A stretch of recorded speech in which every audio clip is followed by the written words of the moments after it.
តើដំណាំពុកម៉ែបងប្អូនមានបញ្ហាទាំងអស់នេះដែរឬទេ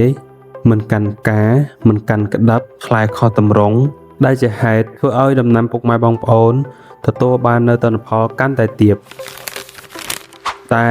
កុំបារម្ភអីពុកម៉ែបងប្អូនថ្ងៃនេះខ្ញុំសូមណែនាំពុកម៉ែបងប្អូនឲ្យមកស្គាល់នៅផលិតផលមួយប្រភេទនោះគឺ G Super ជំនួយផ្កាផ្លែសម្រាប់ G Super ជំនួយផ្កាផ្លែនេះផងដែរយើងអាចយកទៅប្រើប្រាស់ក្នុងការកម្ចាត់បាក់តេរីផ្សេងៗនៅតាមផ្កាជួយឲ្យដំណាំកាន់ផ្កាកាន់ក្តឹបផ្លែមានទម្រង់ល្អជាពិសេសវាធ្វើឲ្យដំណាំធន់ជាមួយនឹងអាកាសធាតុផងដែរបើសិនជាពុកម៉ែបងប្អូនមានតម្រូវការនិងចង់ដឹងព័ត៌មានបន្ថែមពុកម៉ែបងប្អូនអាចទំនាក់ទំនងមកតាមរយៈ Page និងលេខទូរស័ព្ទនៅលើអេក្រង់នេះ